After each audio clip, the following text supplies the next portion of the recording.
this down. Yeah, I'm just gonna kind of goose that one back into.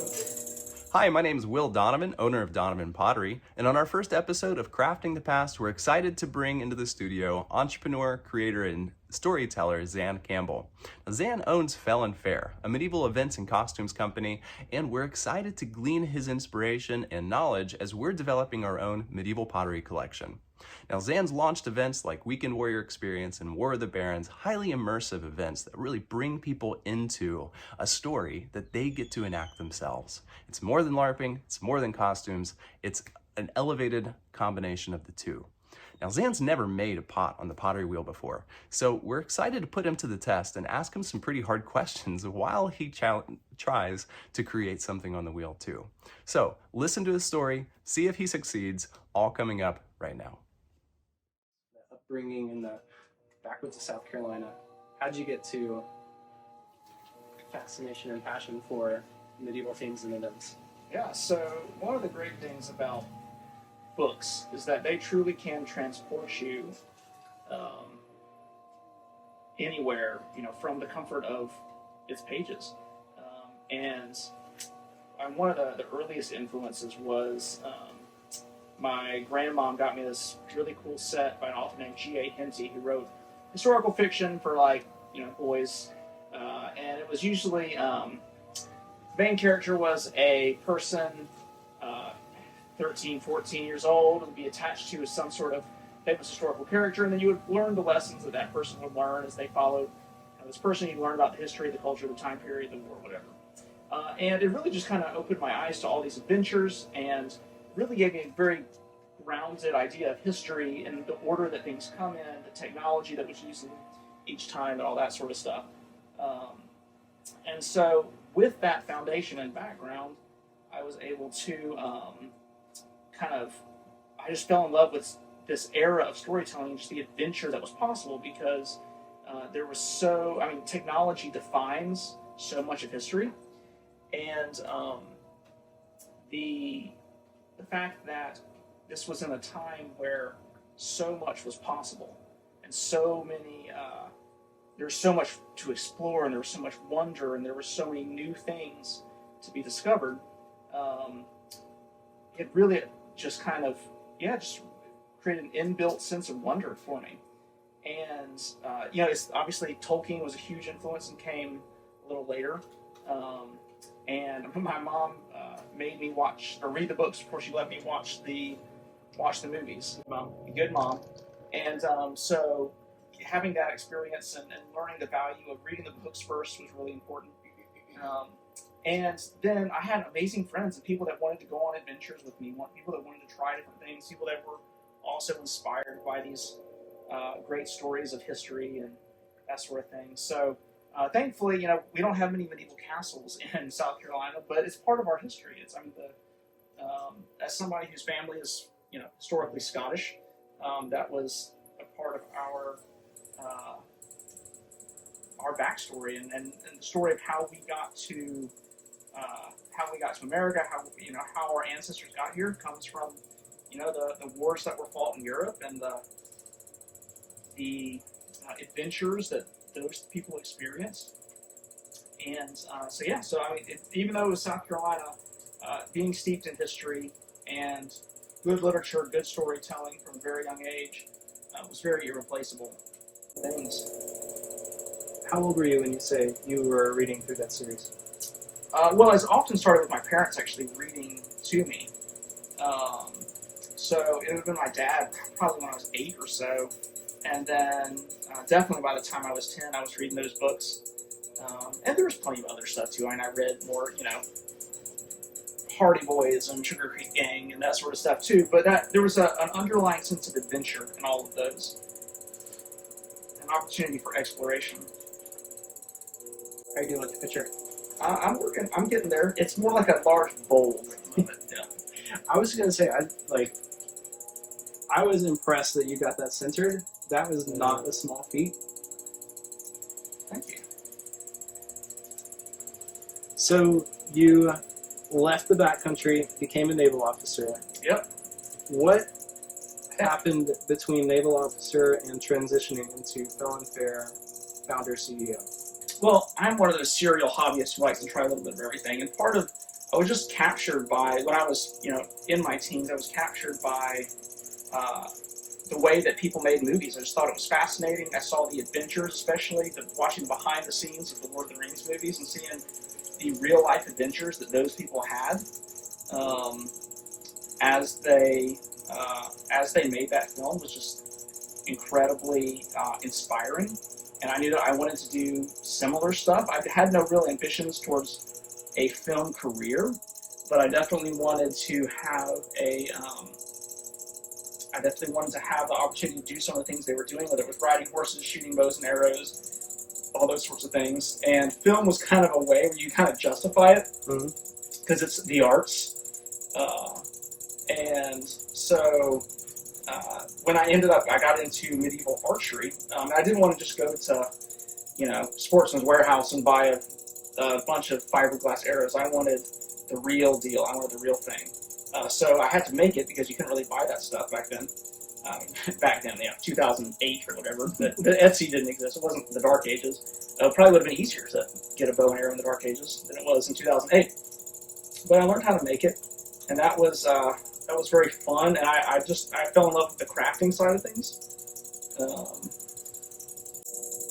Let me know if you want some directions. I am definitely in the spot where I am messed up, but I'm trying to figure it out first. Okay. I just got like a great, it would be a reel for you where I zoomed in on him and then I zoomed in on what you're doing and you looked over at David and just smiled. So I'll send that to you. That definitely needs to be posted. Like when you know what you're doing and when you have no idea. Okay, we might come out with a nice communion set. How have you noticed Fell and Fair evolve since its beginning? Since you've started crafting these arrows and interested in medieval archery, what are some of the transitions that Fell and Fair has moved through from that kind of like, humble beginnings to where it's at now? And along the way, are there any milestones that you're really proud of? It was very natural, sort of like, I think the internet allowed us to connect with people in a way that, a decade earlier we couldn't have.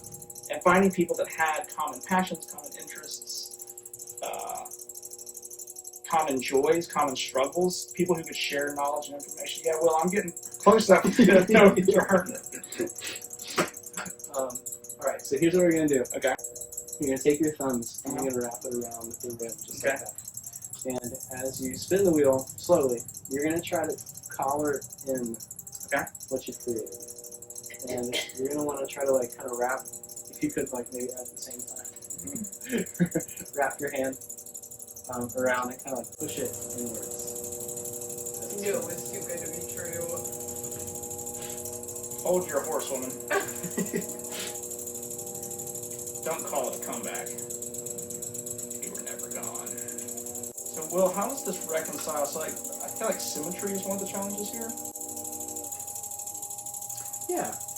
Yeah. You could say that. So, how does one maintain symmetry when using two hands and not being able to completely symmetrically put them on a...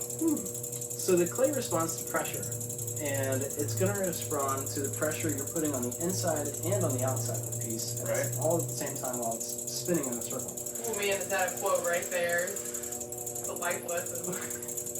And if you have uneven pressure from either the inside or the outside, you'll often find you become lopsided. So if you can push too hard in one direction, you're going to get a little off track. Now at this point, to save what we have, it may be difficult. Another life lesson is there comes a time when going to the original plan, going to the original destination. Should I start over? Well, you could either start over, or you could transform it into a goal. Into a goal. You know what? You're making the picture. I'll make. You know what I'm gonna make? You know what I wish I had? What? What do I keep wishing I had? A bowl? No, I wish I had a chamber pot. Yeah. A chamber pot? Hey, that'll work. Yeah. You will now have a pot to piss in. Worthy of refuse. Pottery by Zan Campbell. All right. So as you're crafting your chamber pot, tell me about the concept behind War of the Barons, this kind of medieval historical reenactment, this is more history specific than events you've done in the past. So what led you to this jumping off point? Yeah, so I gotta remember what you actually taught me here first. Do you remember? Do you remember?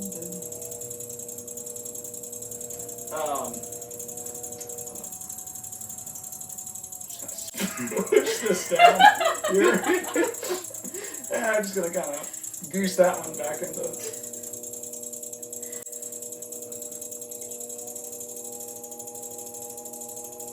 We're gonna get there. Hold on. I believe you.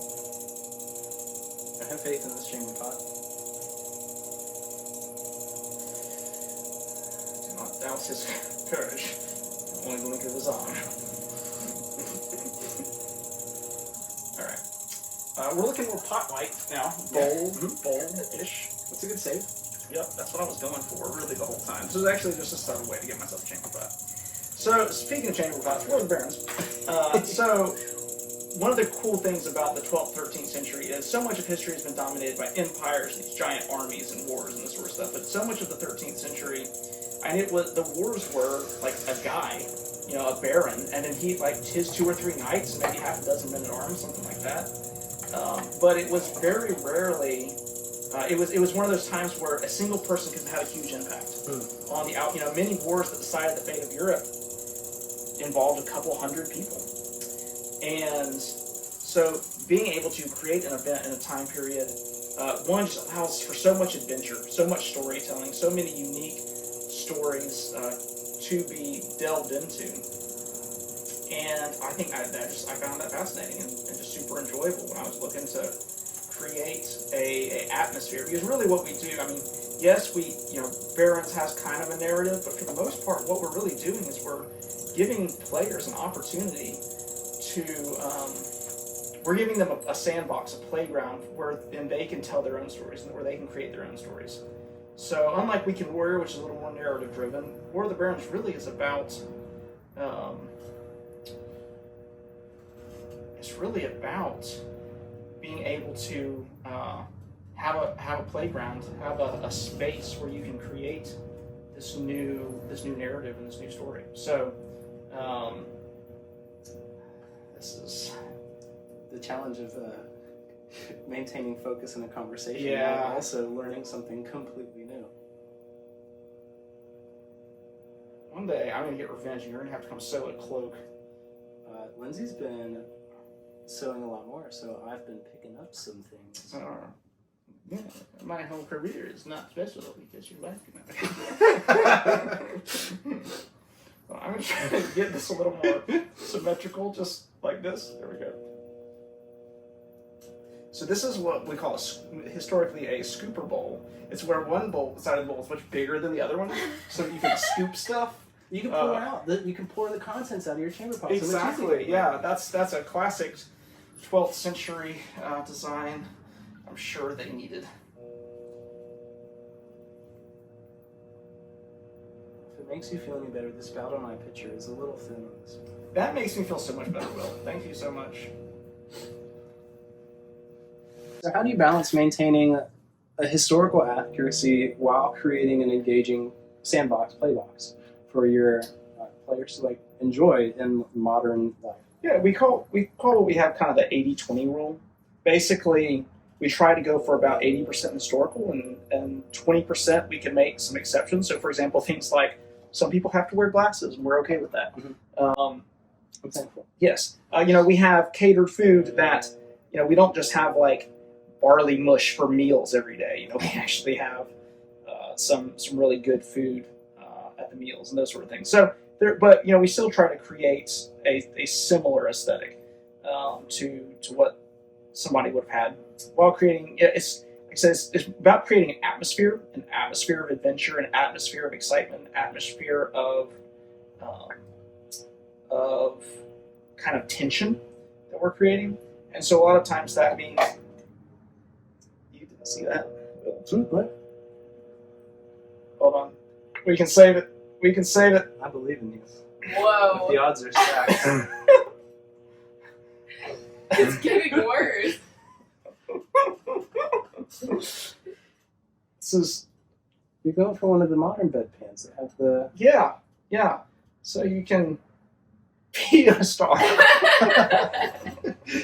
Don't be a star. Pee in one. Well, Dude, Zan, I applaud your ability to even just attempt that, because I'm not gonna lie, that was about 5 pounds of clay. Yeah. That is much more than somebody who has just started making their first pot could reasonably manage. I'll do a little cleanup real quick. Yeah.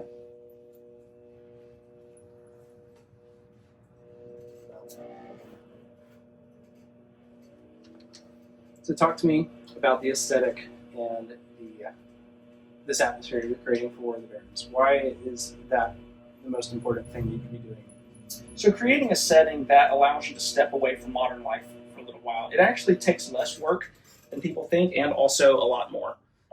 It doesn't have to be in 100% historically accurate sense, but it needs to be enough that all of a sudden you don't feel like a lot of your anchors to everyday life, having your cell phone with you, in using modern utensils and drinkware, wearing the same clothes you wear. Those are all changed. And so creating an atmosphere where, one, it's different, and two, it's cohesive. Mm-hmm. Like it feels like it all belongs there. I think that's one thing where a lot of times, especially like in movies, when there's something, everybody feels like something's off, but you can't tell why. Yeah. Usually what that is just because it's not cohesive, it doesn't make sense. And even you as an outsider who may not know all the details of that time period or something can still say, it's just not right. I don't think it makes sense. So that really is, I think, the key difference. And when you're trying to find an event or when you're trying to make an event that really does have an impact and does pull people out and does immerse them, it's about being cohesive, and it's about being different enough from modern life that people don't. The brain can take them the rest of the way. If you take them 80%, the brain will take it the rest of the way. But it's getting that 80%. I was listening to a podcast the other day where they were talking about how cult leaders will gain new followers. And essentially what they would do is they would change some context about the person's reality that would then give them permission to act in a way that they may not ordinarily act. Interesting. And so it sounds like what you're doing is you're changing the context by taking away modern clothing, modern amenities, different drinkware, food styles, and you're giving people permission to act like they would be a hero or a medieval warrior. Yeah, I never thought I'd learn anything from a cult leader, but yeah, that's exactly the same principle that I guess some people discovered to make a good cult. Do you think that's what you're doing, Zan? Making a cult? Mm-hmm. It's a good question. Hopefully not. Not intentionally, that's for sure. No, but I mean, like it is a reality that this stuff is a powerful tool, and that it is a powerful tool that can easily be misused or abused by its users. Do you want to speak into what you're doing? Yes, I would like you to speak. If you will. Remember that crab claw Mm-hmm. we were doing? And remember how you used your sponge to kind of wrap around that rim? Mm-hmm.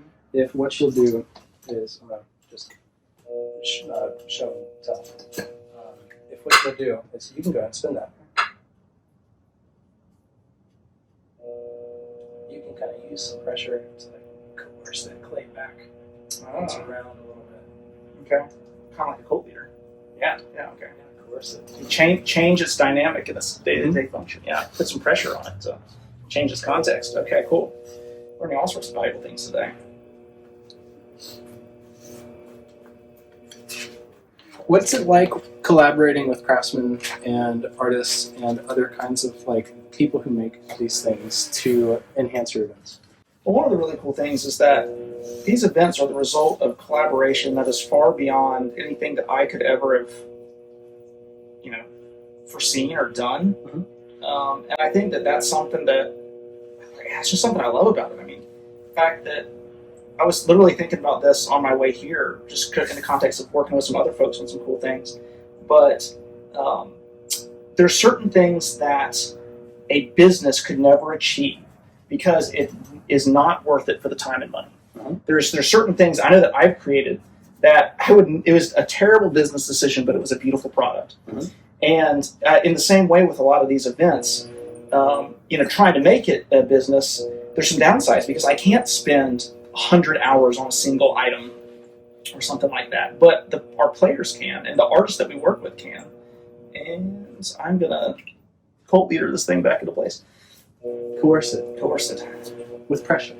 Pressure and fly force and vision. And I would keep one other tip. I would just give you. Yeah. I would set the speed of your wheel to be more like steady, slow, something around like here. And I would just maybe take your foot off the pedal. Okay. Oh, it'll stay there? Mm-hmm. It'll stay there. Ah, nifty.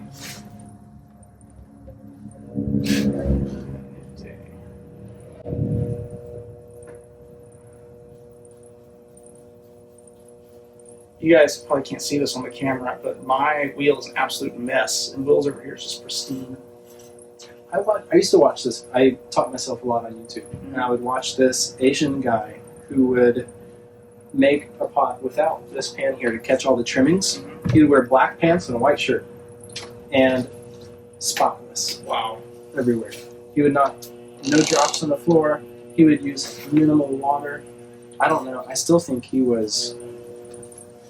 sold his soul to some degree. To achieve that? Mm-hmm. That's impressive, though. Back to the drawing board, boys. Just making mud pies. I'm getting real good at this part. That's good.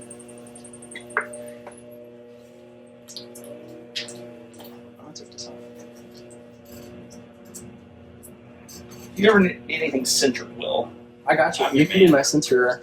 Centerer? My centerer.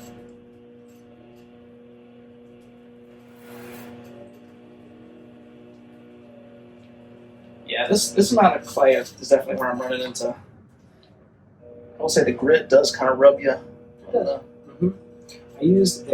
was making my very first dinner set for a restaurant, and the clay they wanted was this rustic, earthy, red clay that had this grit in it. And they wanted 120 plates, and by the end of the job, I didn't have fingernails. It had worn away my fingernails because the way I would grab the clay, it would just rub up against. And I told myself after that I would never work with that type of clay for like production use. Then I walk into your studio one day. Here we are. Yeah. Well, I'm not making 120 of these, so That's I think that helps. And I still have my fingernails. That's a good check. Fingernail check all around. Although this one is worn down a little bit.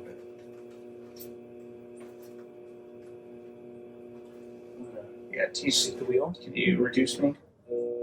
Perfect. Awesome. All right. So what you want to try to do is you're going to have some unevenness already because the clay's it's its third time through. Right.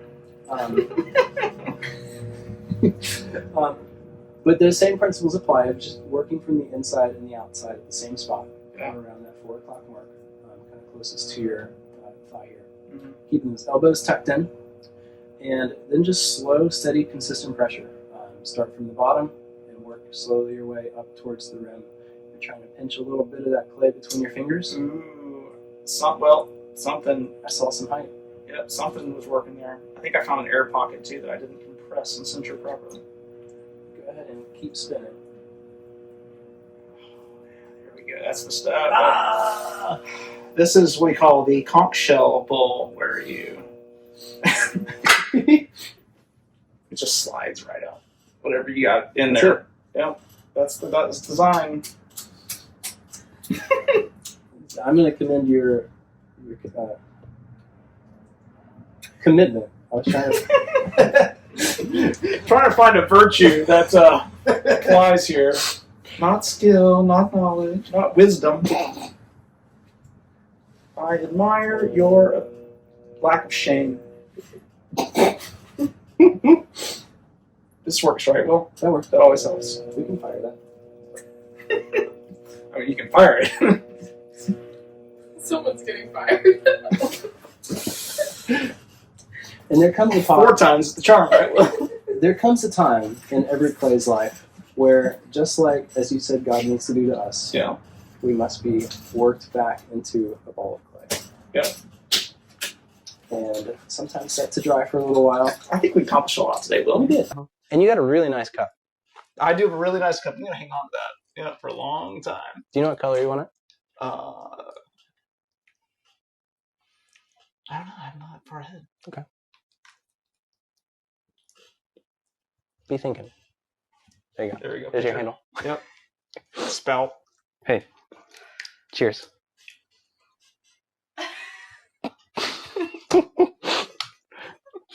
Okay. Well, Thank you for letting me put you through this gauntlet. Thank you for letting me be put through it. It's been actually a ton of fun. And I've learned something about medieval pots. Yeah, you have. And I've learned something about the limitations of artistic ability. Well, is there anything coming up for Helen Fair? I mean, you've got War of the Barons, but is there anything else you want to talk to about? What's coming up? What's ahead? Well, if you like drinking out of pots, then our Merry Meadow Tea Party is actually coming up on April 5th. And that's it's kind of the opposite of War of the Barons. Instead of immersing yourself into a medieval army for a couple days, that's like a awesome just hang out, dress like a hobbit and have a picnic. It's a really good time. So we try to kind of bridge the spectrum in all our events. You know, we try to have those intense 3-day, you're camping in medieval tent, you're fighting medieval warfare. And sometimes it's just nice to have a tea party in a green field on a spring day.